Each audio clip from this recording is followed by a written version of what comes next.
Hello, and thanks for joining us on this very first offering of In Conversation with me, Emeka Manago on Enterprise TV.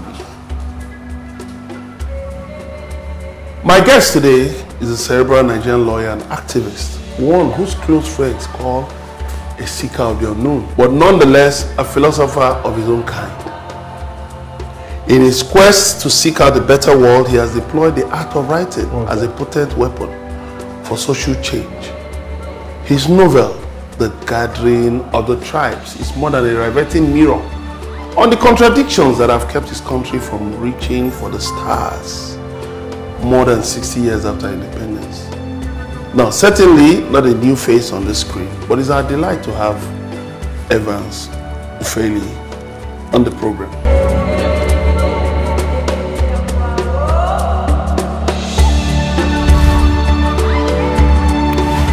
All right, it's certainly not every day you have a peek into a writer's imagination. But today is one of those days we'll use that privilege. Evans Ufeli, you're welcome. Thank you. It's a great pleasure to engage someone known as a seeker of the unknown.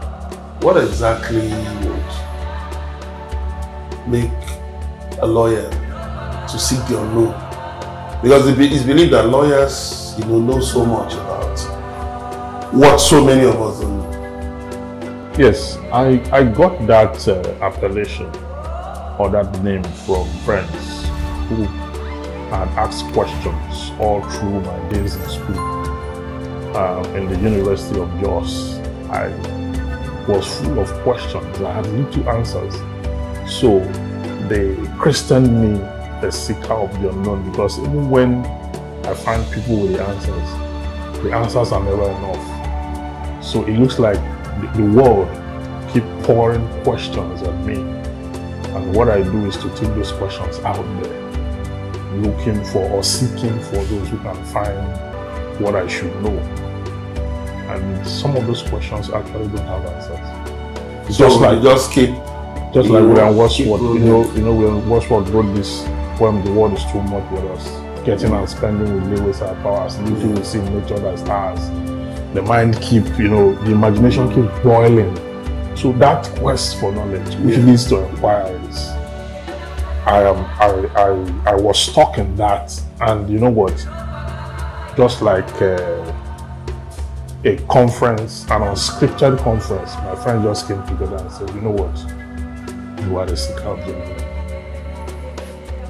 As a lawyer, you write briefs, you write legal advice, writing, constant writing is, a necessary part of the legal profession. So, would you now say that writing is a road to the unknown or a road from the unknown?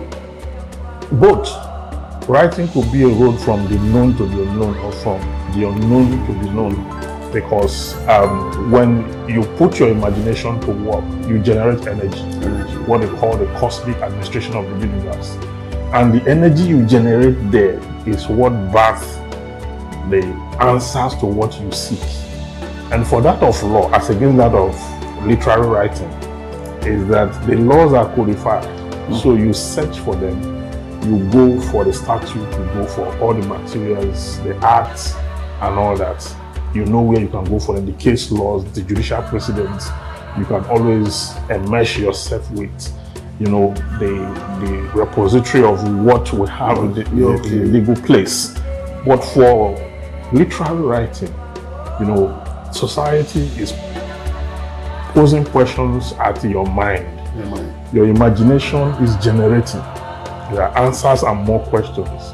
Okay, so you walk through all that. So when you look at it from both ends, sometimes you start out with the unknown into the known, and sometimes you start out with the known into the unknown. It depends on how the universe works. So that means literature is a thing of consequence for a writer such as you are? Of course, because literature mirrors life. What you even do in the law course is literature. That is why you cannot even qualify to study law if you don't have good knowledge and a past credit Yes, absolutely. in Absolutely. literature. So you set their agenda is a whole lot. So diving into your book, The Gathering of the Tribes, did you just wake up one day to decide on this title? No, I went for a procession of those who lost their lives in Rwanda based on the Hutus and the Tutsis. Yes. That's 1984. tribal conflict that created a conflagration that left a lot of people dead. That procession happened in Yola, and I was at Yola that day at Iku University, American University. So on that procession, I was ruminating about the tribes of men and how people have been made to exist under tribes. Okay, being the first point of call.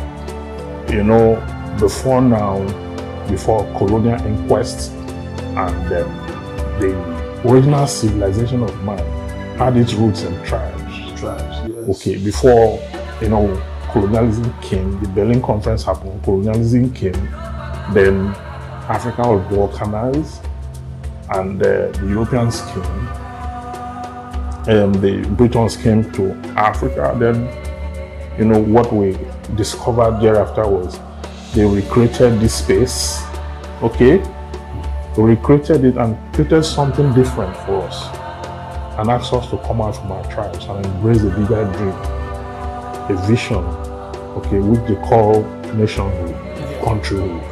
They christened it, okay, and they told us that with legislation, constitutions and statutes, we have a better opportunity to fuse into one big dream and birth development, civilization, and upliftment. So we bought into that.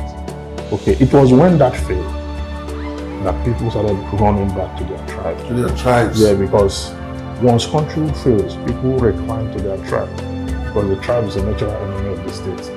The tribe will never cease to be jealous. So the book is titled The Gathering of the Tribes. It's a call, okay? It's a call to tribesmen to come together and fight collectively their demons, the things that militate against their groups, which usually are, human habits like greed, okay, stealing, okay, lack of unity. When you put all those virtues together, dishonesty, all those issues together, you find that people are not able to rise above or rise to their potentials because of the habits that some persons have developed over the years that deflates the seeming success of others. So in the Okwane culture, we say Igwebike. Igwebike means when people are more, that is strength. And when they are together in unison, that is strength. So the gathering of the tribes means it is that same procession that a speech was made, okay, by one prominent Nigerian, and he went further to say that in gatherings like this, we are of different religion, different tribes, and all that. Say, but it is in the gathering, when the trumpet is blown, okay, it brings a gathering of tribes. So if you look at it from the standpoint of one tribe, from the standpoint of a nation, from the standpoint of everything, whether nation, whether tribe, whether minority, whether it's like when Paul the Apostle said in Galatians that there are neither Gentiles nor Jews. Okay, but there's a fusion now because of the death and burial of Christ that brought remission of sin, that have, made the call flat. So in this case, you now have everyone coming together. That's what I say, tribesmen are the characters in that book. So, but in this case, is it that you're replacing patriots with tribesmen? Yeah, it can be used that interchangeably. Yeah, because if you look at the story, those who were the patriots who began the journey for ecclesiastical redemption, you understand? They refer to themselves as tribesmen. Okay, united by the commonality of like minds. Like minds who believe that it is better for tribesmen to come together and collectively achieve their goals than for their leaders, to deceive the larger society, and take what belongs to them, pretend to be with them, swindle them, and outsmart them at all costs and at all times. And when you look at Africa, whether it's Hittitism, whether it's corruption, whether it's greed, call it political instability, economic downturn, all are the trappings of lack of tribesmen or lack of the ideology of tribesmen. Yeah, but your book plays heavily on the constant conflict between those who govern and the governed. Yes. Is it that you think, in putting this book together, you try to play out that concept that the conflict will never end? Well, not like the conflict will never end. In the book, you saw how the conflict ended and the larger society won. Yeah, but in the book, it said that, one of the major characters, Chief Onyo, yes, he was defeated, but he never came around to becoming one of the patriots. Yeah, he never. Is it that these leaders, they constantly are unable to transform? They are unable to integrate themselves. Yeah. We have them in the country. They, those who have led the country in the past. Not many of them have been able to integrate back to the larger society, except for a few of them. Many of them are living in regrets of what they ought to have done, they did not do, or what they ought not to have done that they did. Looking at the Nigerian history, we have repeated stories of that. So Chief Uyonu represents one of those leaders, those political big wigs that will deceive the people. The ex-Ado is a company that they operated in the land and are paid a huge amount of money to these leaders. But the people live in squalor. They deceive the people that they not earn money. They put the people in harm's way. There are no social amenities. The people struggle, and these leaders keep them like that and keep lying to them. Up until when some bright minds, more like the revolutionaries, started their struggle to, dismantle that monster that the people have allowed to overshadow them by their lack of resistance, and by the fact that the seeming leaders are the ones who have the socio-economic power, and they are the ones who are able to interface with foreign agents and bodies on behalf of the people and swindle them. But in some portions of the book, it's like it validates the saying that a people get the leaders they deserve. Very well. Because even though the awareness was being pushed by Ike, his son Nze, his friend Nduka, but towards election time, the people still collected rice and salt. Yes. Even with the awareness that they had been cheated yes.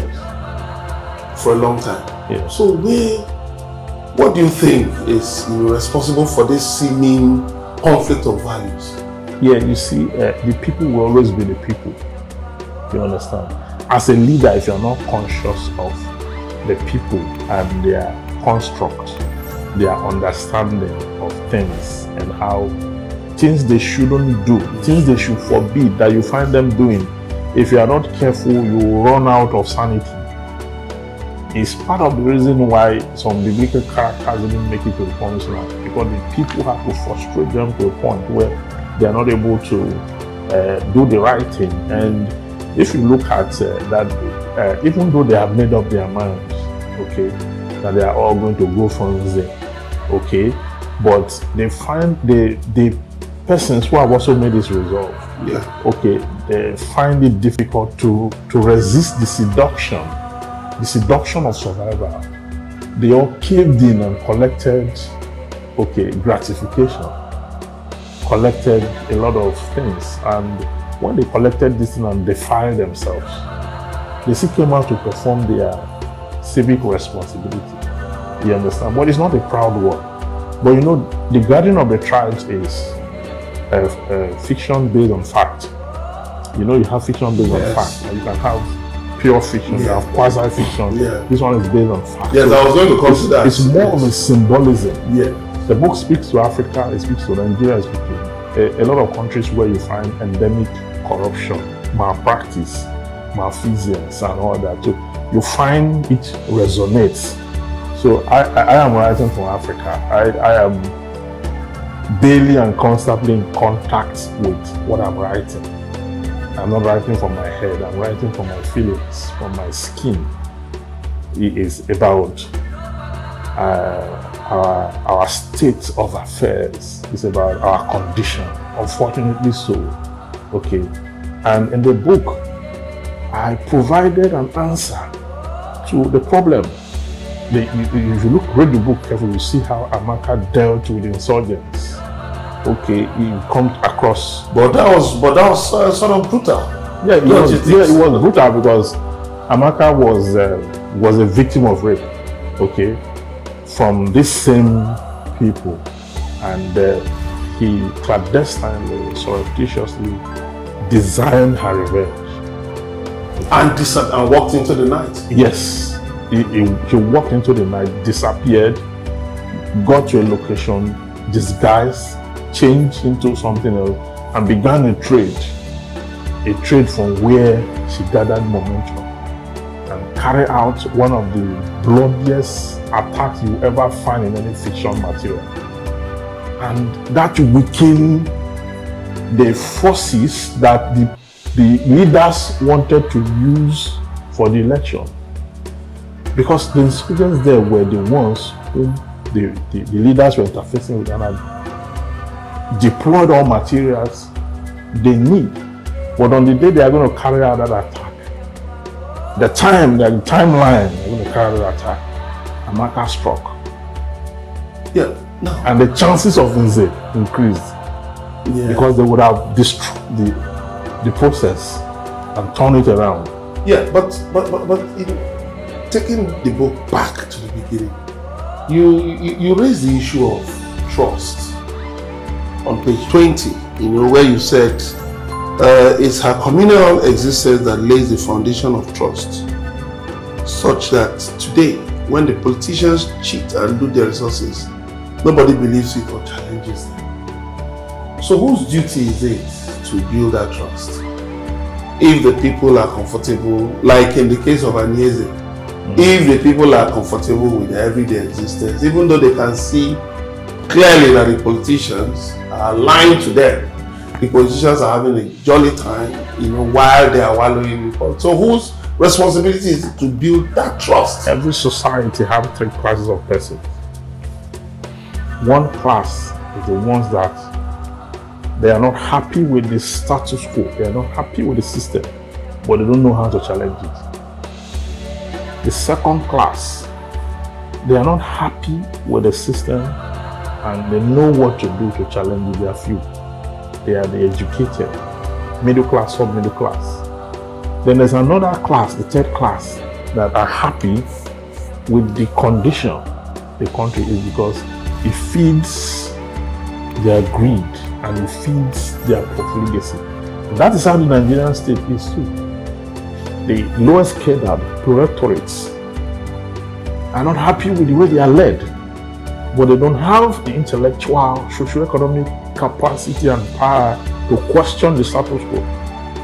The middle class or middle class have developed that capacity by education, by exposure, and by travel. They are the ones that started the NSAS. Okay? Before the lower class came and infiltrated it, and you saw it when they came in. Then you now have the higher class who are comfortable with the system, the way it is, such that when the second class questions them and drop backward to use the lower class to add momentum to the struggle, the higher class have a way of attacking back by recruiting some of the lower class to counter-challenge what the middle class have joined hands with the lower class to do. Yeah, we find it. But in this case, a member of that ruling class, Ike, started off the momentum of change. So do you think, for real change to come about, there must be some, do I call it, compassionate members of the ruling class who are ready to say no? Things shouldn't be this way. Ike will not necessarily from the ruling class. He has a foreign exposure. Educated, yes. Foreign educated, yes. Sophisticated, yes. And all of that. When he came, part of the intelligentsia, yes. Which in Nigeria you find very educated people, yes. who are we're not necessarily part of the rule, not necessarily in the ruling class, yes, but they aid the ruling class. They aid the ruling class, but he chose not to, because when he was made the leader of the development committee of the community, he now found out the lapses. Before now, he ruminates in his own talk. He talked when he was introduced in the book, how he has developed high blood pressure as he slushes into clinical depression, and his soul is being tormented by the seeming negligence and breakdown, of things in society. So he started this revolution by questioning the political leaders themselves, the ones that really represent the people. And there were a lot of resistance and opposition. Those guys fought back. They offered him bribe, he didn't take it, and they started attacking him and all that. And his son joined the fray, talking about apple not falling too far from the tree. And he co-opts his own class, because the truth about the learned and intelligentsia is that it rubs off on their offspring, because having seen the light, they transmit same to their offspring, so their offspring have the same. So that's how they and the rest took it up and flagged off a campaign, and began to oppose the ruling class. It was a tough battle, because if what you've got is hope, and you are selling the future to people who are susceptible to collecting gratification, you are not in a very good place. And that's how this society is. When you come out to sell hope to them, to sell the future, to let them know that there's a bigger dream better than stomach infrastructure, or that we have something better than what you are offered, most of them will not buy. Some will be laughing at you. Some will say, if you cannot beat them, you join them mentality. That kind of mentality, kills the dream of the man who desires a better future. That is why, when this book was written, our projection was to put it in the hands of 40 million Nigerians, because it's not just fiction, it is prophetic. It's a message that comes with a lot of information that can ignite a change. So the idea is that it is spread far and wide, and then people are able to pick. You can pick, very good morals to run with there, and then make a change anywhere in the world where things are not all right. Yeah, one interesting thing about the book is that you find this clash between tradition and modernity. Yes. you know, you're introduced, to just, the regular, town and regular and all of that. But you now begin to see infusions of, modernity, TV, radio, newspapers. You were forced to say, what? Was there more to this story than the way it was introduced? So, and then you find that the older class relied so much on tradition because they went to the shrine, they took an oath. But the younger generation, typified by Nze, who spied on them, and apparently took off, at a tangent on his own, How were you able to marry these two, these different the book, scenarios? The book is set in my village, Etwa, in Delta State, local West local government area. Yes, and I travel home regularly and I listen to people, and I discover that the older generation cling to their old ways, even when they want to change things. They rather rely on what they can trust, the mediums they can trust, the platforms they can trust. The old generation, if they want to cause change, they will not tell you about Twitter. They will call a town crier. So, take the agogo and go to the market square and hit the agogo there and pass information. They will not tweet it, they will not type it. But there's a generation that is their offspring that have access to modern technology. And they're able to put that.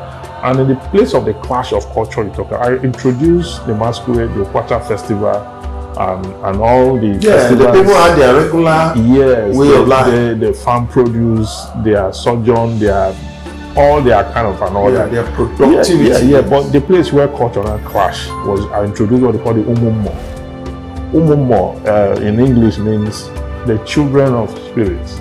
In my village in Etra, where I came from, this Umumo, anytime there is an information that there are criminals around the village, there are some old men in the night that will take on the image of spirits, white and white, and once they blow their trumpet and hit their drums, everybody will go inside, because it's an indication that there are foreign bodies in the community, and they used to sing, dance till daybreak.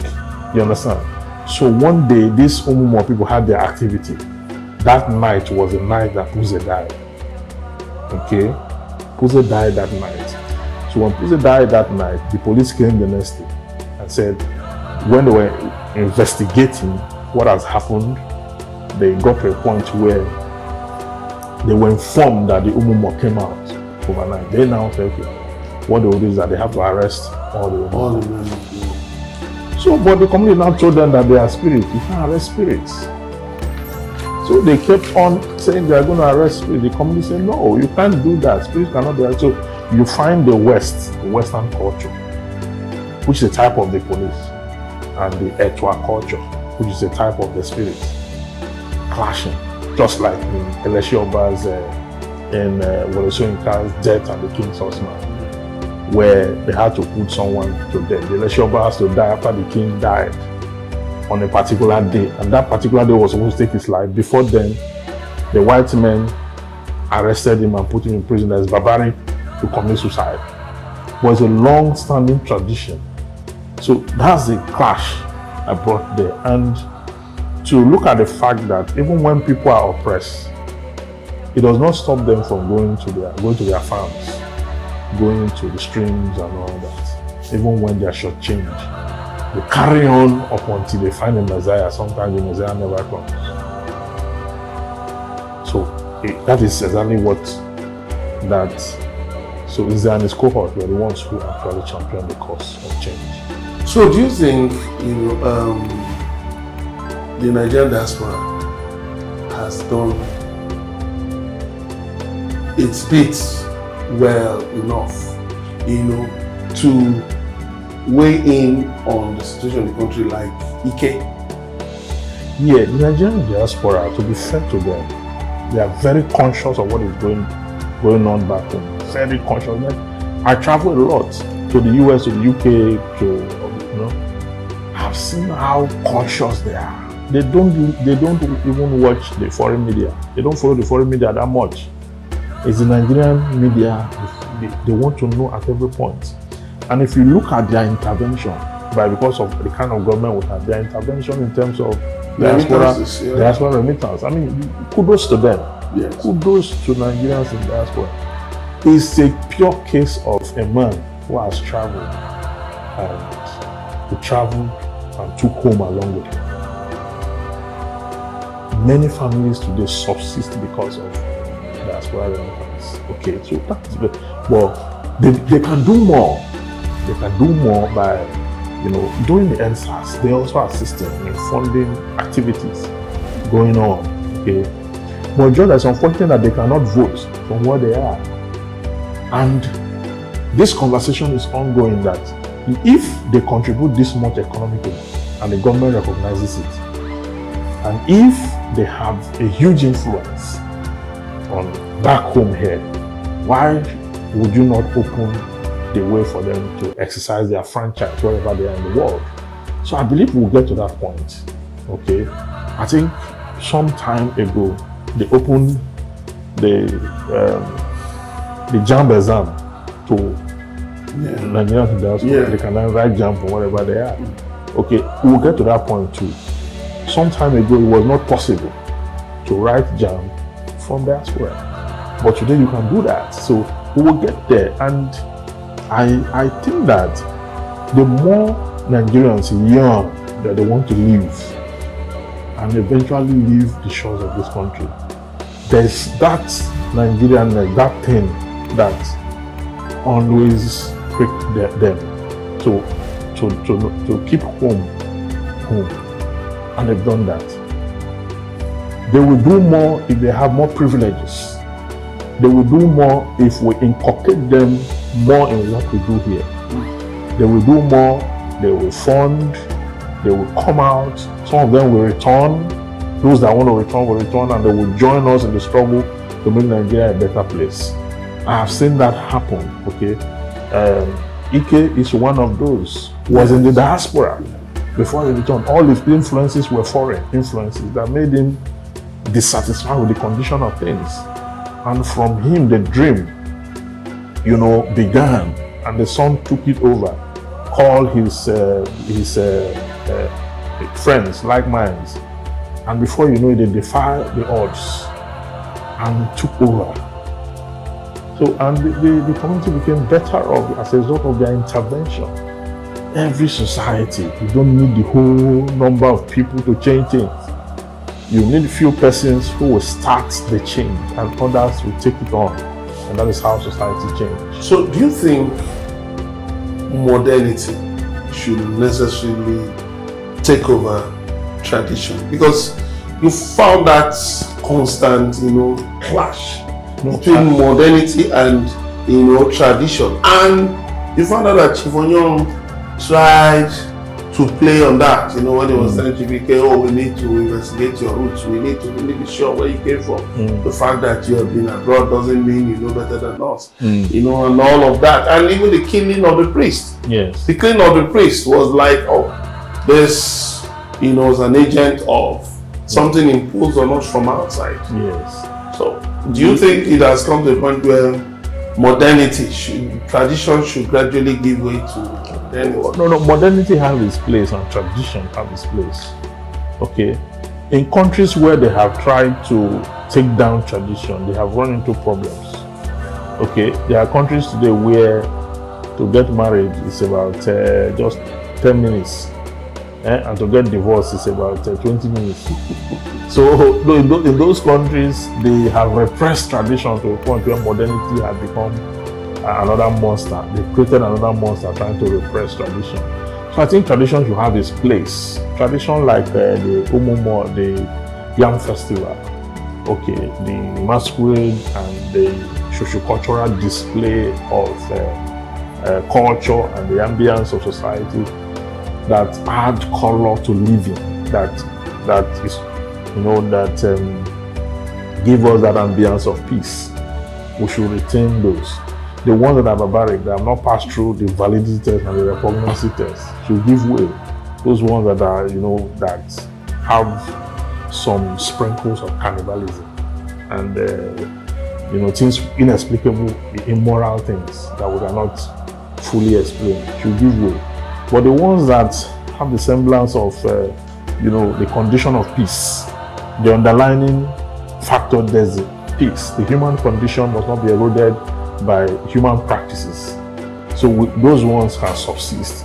That is why, as much as there's problem in the society, you notice that the Kwacha festival and some of those other display, douse the tension.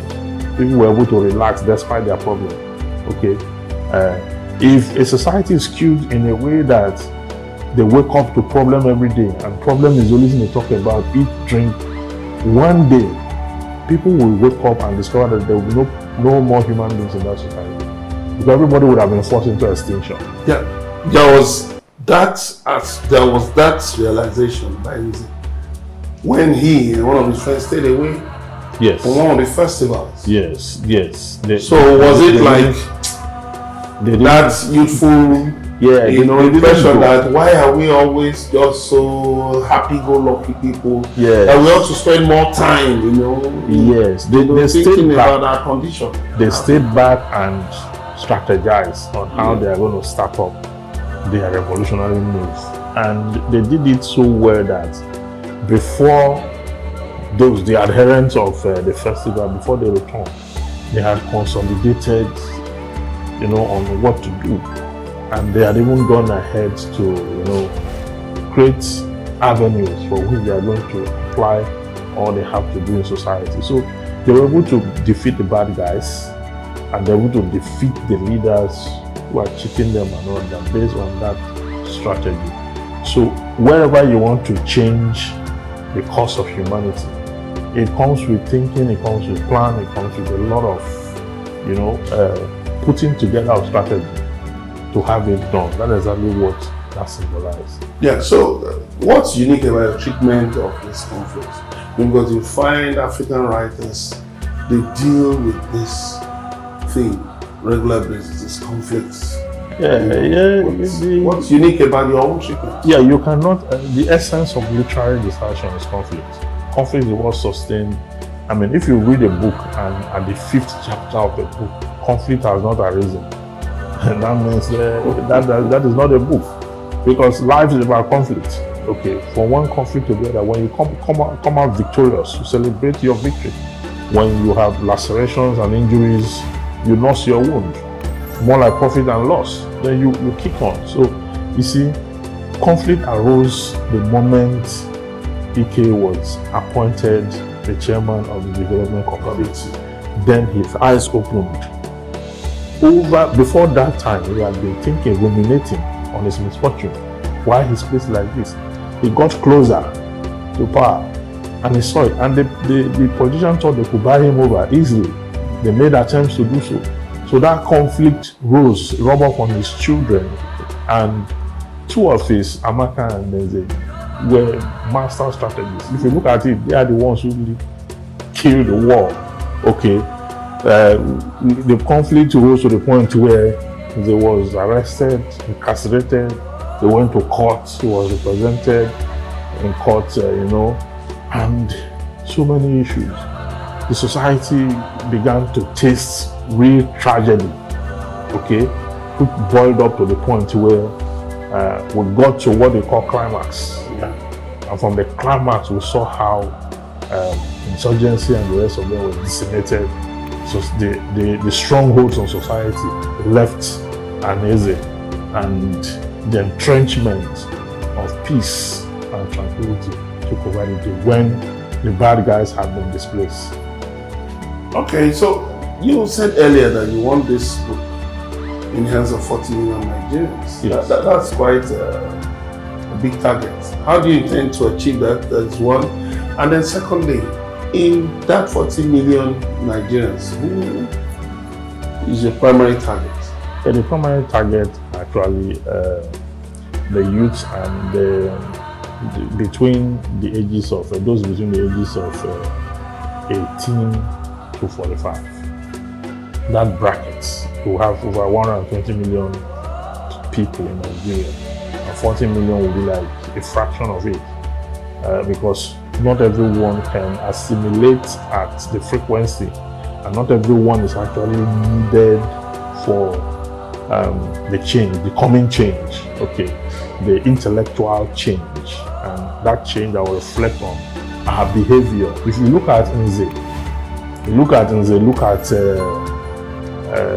his cohorts that all backed that change, Uze and the rest of them. They were not people that defecate on the expressway. No. Yes, they were disciplined people whom they were conscious of their contribution to the growth of society. You see, that is what we need to get right in this country. Yes. People are not conscious of their contribution to the growth of society. Rather, they are busy depleting facilities and engaging in open defecation and engaging in all kinds of miscreant activities. But these ones, even when there was a festival, they denied themselves of the pleasure to plan for a better future. That is what we're saying. If Nigerians can all sacrifice and say, you know what, we are going to cut down on our indulgences on pleasure and save up to change our future. Okay, the government will have no choice, but then we would have pushed the message home rightly. So, on the part of the people, you could see from the story that the people had to own their lives, okay, and they have to develop a concept because they cannot remain where they are. Therefore, the government was forced into it. Because if you don't have any vision, any goal that you are driving, you are asking government to do things right and they're not doing it right, and you have nothing for which you are running with, there is nothing you have that you're going to cave them into. So they will continue in their old ways.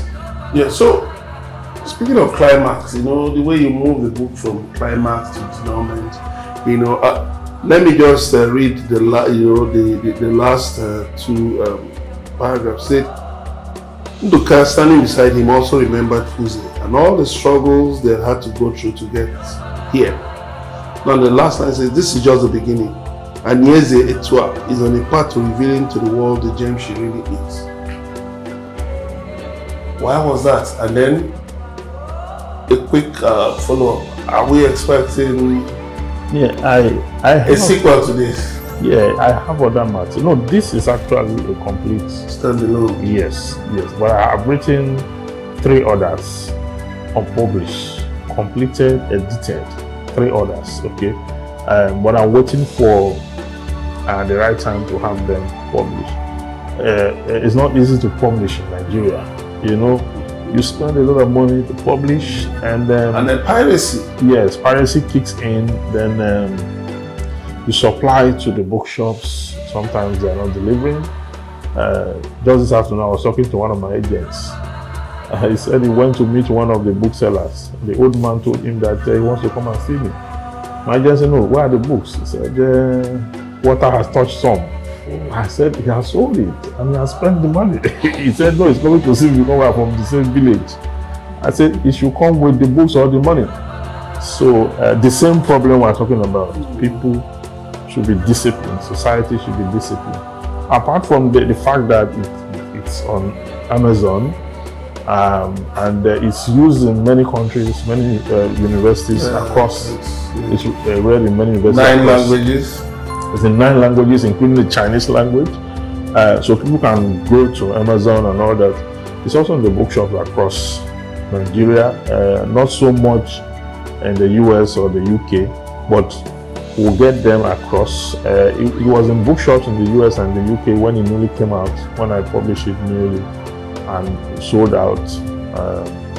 The book has done well, considerably, but we need to do more to put it in the hands of more people, and then to have it in the curriculums of schools, so that schools can recommend it for their pupils, students, And even in Nigerian universities, people will need to read this book as much as they can. Yeah, so who are your model authors, your influences? Because one review said you belong to the John Grisham line of thought. Well, yes, somebody did a review of it, and because I'm a lawyer, and John Grisham is a lawyer and he writes, so legal literature and all that. But I write rural literature. I am so comfortable with rural literature. So I like caves. Okay. Yes, I like to stay close to nature where I can hear the sounds of the cosmopolitics and all where I can find natural rhythms, make sounds from the birds of the skies and the mouths of the ground and the hills and all that. So my influences are many. William Shakespeare, definitely one of William Shakespeare. What can be avoided, whose end is proposed by the Almighty. Yes, Caesar shall go forth, for this prediction is made to the word of general, and so Caesar, credited to William Shakespeare. That is for foreign ones. I also Percy Shelley, Lord Alfred Tennyson for poetry. Then Bernard Shaw. Okay, Bernard Shaw. Then for the local authors, Nigerian authors, Chinua Achebe, okay, Of Things Fall Apart, and Sid and Quincy, People of the City, and some other authors, which I'm not tied to. Wole Soyinka, definitely one that, the influence of Wole Soyinka in my writing is incredible, and all that. Yeah, so how much reading do you do on a regular basis? Well, I don't read law during the weekend. I read law weekdays. Weekends is for my literature and my poetry. I have different brand of wine that I do with poetry. Then when I'm in the village, I do what they call palm wine and poetry. Palm wine mixed with poetry is a wonder. It's one of the greatest inventions of mankind is to mix palm wine with poetry. You will find yourself in Elysium, clinical Elysium, no immaculate place that nothing on earth can mix itself with itself to take me there. So I do palm wine and poetry when I'm in the village. Then I visit the rivers, the bush. Sometimes I climb the trees.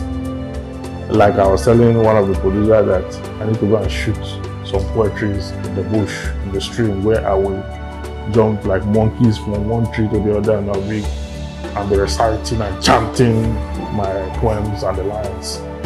Okay, those are the things I find joy around that embellishment. So tell us about your family life. Just what is it like? Yeah, my family. How does it influence your writing? Yes, it does. I have a daughter and a son. Okay, when I was writing The Gathering of the Tribe, I wrote it in 11 Saturdays because I don't have time during the weekdays to write. So, and Sundays occupied. So 11 Saturdays, a chapter every Saturday, and I need to tie it up together. But one of the things that happened in this book, I will tell you, is the moment I got to chapter 4 of this book, I could no longer control the characters. I noticed that. The characters took over the book from me. I couldn't control them. I had to kill one of the characters to enable me move on with the story. Okay? A writer is like God.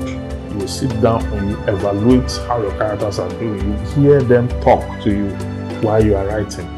You hear them, you hear their voices with the characters they develop over time in the fictive world. And some of them, you see them in your dream, troubling your soul. Some of them, sending forth supplications and intercessions for others to either live or die, and the rest of that. So you are immersed in so much of your characters. I bear my characters in my head when I move. Sometimes the inspiration to put them in certain conditions will occur to me when I'm driving. Sometimes when I'm in the bedroom, sometimes when I find myself in solitary places, something will come up in my imagination. My characters will begin to talk to me from the world of my imagination. I hear their prayers. I don't grant all their prayers. Okay, because I have a line of thought, I have a storyline to deliver. And so I'll push forth until I'm able to come to resolution point where I would have passed my message using my character to do so. Then whatever is left, they can just from there move on with their lives in the fictive world. So what's your spirituality like? Because in the novel you see God and the gods. Yes. Then you talked about your connection to nature, rivers, palm wine. So where do we situate your spirituality? Yes, I'm a Christian. Even a theologian, okay? But my concept about God is quite different. I do not see God as one judgmental, supernatural being that is going to take us to hellfire because of our defiance. I don't see God that way. I don't also see God like one person I should be scared of. If he's my father, I should be able to talk to him. I do not also see him as one who is with a whip standing by my door to ensure that I am praying all day, all night. I am sanctimonious all day, all night. I don't see God that way. I see God from a relaxed point of view, from someone who I can interact with, okay, who will not hold my sins against me or my seeming imperfections against me and all that. That's how I see God. Unfortunately, that's not how the Nigerians see God. The Nigerians believe that you should be shouting all night for God to intervene, or you should be making noise. So I do not really fit proper into the society in the context of faith. I don't. So that is why I have made my own definition of who God is. I've been a theologian, having studied God for 3 years. I can as well say that I have a glimpse of what it is like, as against what people will ignorantly make him to look like. Yeah, so let me just ask a quick one as we coast home. How well has writing paid you? Because you see a lot of writers claim that they just do it out of passion, that it doesn't put money in their pockets. Well, writing, the kind of a tribe paid in a way, but not as much as I thought, even though I wasn't writing because I want to become rich by writing. Not many writers are rich. In fact, we have more wretched writers walking on the street speaking to themselves than we have rich ones. My legal practice is where I earn my living. Legal practice. I was fortunate in legal practice to be directed to clients that are able to pay for legal services. Whilst I deal with so many that are unable to pay, and I deal with those who also pretend to be paying and they're not paying. So from there I earn my living. Then writing, well, what you put into writing, if you want to publish this size of a book now in Nigeria, say 1,000 copies, you'll be spending, you will spend close to 2 million plus to do that. And when you do that, you do book readings. I did book readings in Abuja, Jos, Lagos, Enugu. In fact, NTA Enugu invited me to do a reading. We did in NTA. So I did in 8 states in Nigeria. 8 states. Okay, book reading. There were sales. In Abuja was the highest. In fact, we took copies, we exhausted it, we had to send more. We exhausted it, we sent more again, and all that. Abuja did wonders for me. Jos, the same thing. Jos is like my mini home. Okay, I took it to the University of Jos. We did a book reading. They even did a drama of it. Yes, of the Garden of the Tribes. I pushed it to the best of my ability. But all the same, whilst the book sold, Nigeria will need to do more with intellectual works and encourage people to come out more, and then to, like we had in the past, writing was a thing of pride in the past. You know, people will want to reckon with you by virtue of your ability to put down works of art and all that. And not so much today, even though we still have that relics left in our society. Oh well, it's been so interesting. Even the novel, a whole 137 pages, came to an end. So why not our conversation? This is where we drop anchor today. Thanks, Ufeli, for your time. My pleasure. Thank you so much. Hopefully you'll find the unknown someday. Very well. Thanks for watching, and do click on the subscribe button for the next episode. See you then. I'm Emeka Madnabi. Bye for now.